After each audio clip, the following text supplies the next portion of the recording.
Mineşşeytanirracim. Bismillahirrahmanirrahim. Elhamdülillah ve salatu ve selamu ala Resulillah. Değerli arkadaşlar, Hazreti Ali'den hikmet parıltıları okumalarımızın 78.sini gerçekleştirmek üzere birlikteyiz. Takip ettiğimiz kitap Hazreti Ali'den hikmet parıltıları, 2006 yılında neşredilmiş bir kitabımız. İçeriğini faydalı gördüğümden dolayı sizlerle paylaşmak istedim. Eğer bu derslerimizi faydalı görüyorsanız lütfen YouTube kanalımıza abone olun, tavsiye edin. Böylece manevi sevabına hep beraber ortak olalım.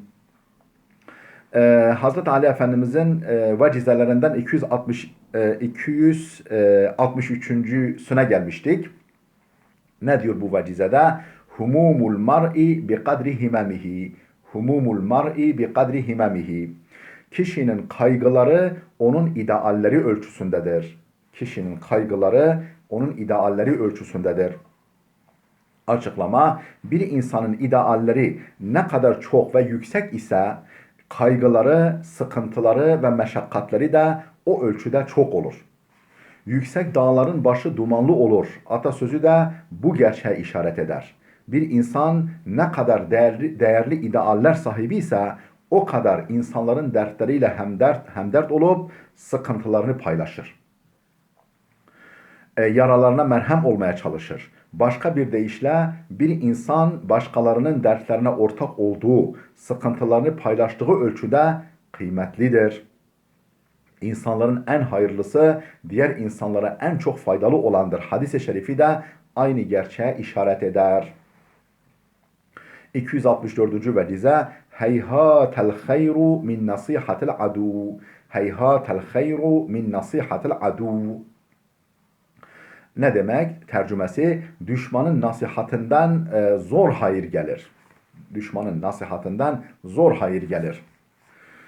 Açıklama: düşman kötülüğümüzü isteyen, bizden nefret eden, bize zarar vermeye çalışan kimsedir. Düşman kimdir? Kötülüğümüzü isteyen, bizden nefret eden, bize zarar vermeye çalışan kimsedir. Düşmanın her faziletine inanabiliriz ama bize karşı samimiyetine asla. Düşmanın her faziletleri olabilir, erdemleri olabilir kendine göre ama bize karşı samimiyetine asla güvenemeyiz. Çünkü onun çıkarı bizim zararımızda. Zararı ise çıkarımızdadır. Bu nedenle düşmandan gelen nasihat türü sözleri iyi araştırmak, üzerinde iyi düşünmek lazım. Çoğu zaman faydamız bunların tersine hareket etmede saklıdır. Çoğu zaman faydamız düşmanın nasihatinin tersine davranmakta saklıdır. Tersine hareket etmede saklıdır. 265. vecize: Ye'tike ma kuddirelek. Ye'tike ma kuddirelek. Tercümesi: senin için takdir edilen ne ise onunla karşılaşırsın. Sana o gelir, karşına o çıkar. Açıklama: İnsan başıboş değildir. A'dan Z'ye tüm yönleriyle Allah'ın bilgisi ve kontrolü altındadır. Anne rahminde bir hücre iken nasıl zerre zerre izleniyor, ihtiyaçları karşılanıyorsa dünyaya gözünü açtığı andan itibaren ta ölünceye kadar da aynı gözetim ve izlenim altındadır. Rızkı, ameli, yaşama süresi ve eceli çok önceden bilinmekte ve kaydedilmiş bulunmaktadır. Davranışlarından ihtiyari, yani seçimine dayalı olanları bile tercihe bağlı, davranışlarından ihtiyari, yani seçimine dayalı olanları bile tercihine bağlı olarak önceden bilinmektedir. Öyleyse insan merhametli bir sultanın gemisine bindirilip bir başka ülkeye, daha güzel bir memlekete doğru seyahat ettirilen bir yolcu gibi kendine bakmalı. Bu şekilde kendine bakmalı. Gemi içinde kendine düşeni, yapması gerekeni yapmalı, gerisine karışmamalı. Kadere rıza göstermeli, hem dünyada hem de ahirette rahat etmelidir. 266. vecize ne diyor? Ye'sul kalbi rahatun. Ye'sul kalbi rahatun. Kalbin başkalarına ümit bağlamaması rahat vesilesidir. Kalbin, gönlün başkasına ümit bağlamaması rahat vesilesidir. Açıklama. Allah'tan başkasına ümit bağlamak, verip vermeyeceği belli olmayan insanların elindekinde gözü kalmak kişiyi tedirgin eder. Ruhen ve bedenen yorar ve yıpratır. Oysa mümkün olduğunca insanlardan hiçbir şey istememek, onlardan beklentilerimizi en aza indirmek, onlardan bize hayır ve fayda gelse teşekkür etmekle beraber bunu gerçekten Allah'tan bilmek, ona minnettar olmak bizi ruhen rahatlatır, hayat yükümüzü hafifletir. 267. vecize ye'menul haifu iza vasala ila ma khafa. Ye'menul haifu iza vasala ila ma khafa. Ne demek? Kişi korktuğuyla karşılaşınca artık korkusu kalmaz. Kişi korktuğuyla karşılaşınca artık korkusu büyük ölçüde yok olur. Açıklama. Soğuk suya dalmaktan korkarız. Mesela soğuk suya dalmaktan korkarız. Bu korkumuz suya bir kerecik dalıncaya kadar devam eder. Hastalıklardan korkar, bazen adlarını bile ağzımıza almaktan ürkeriz.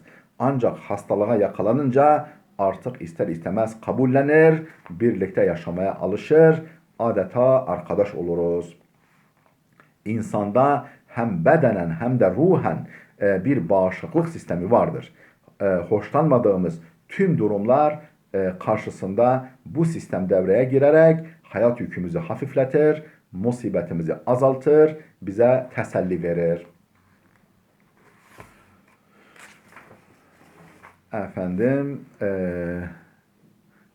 268. vecize yebluğul mar'u bis-sıdqi ila menazilil kibar. Yebluğul mar'u bis-sıdqi ila menazilil kibar. Tercümesi, kişi doğrulukla büyük insanların mertebesine erer. Kişi doğru söyleye doğru davrana büyük insanların mertebesine erer. Açıklama. Doğruluk tek başına bir güzel ahlak değildir. O birçok güzel meziyet ve üstün vasıfların habercisi ve dayanağıdır. Yani doğruluk olur mu? Beraberinde çok güzel huyları, başka huyları da getirir beraberinde.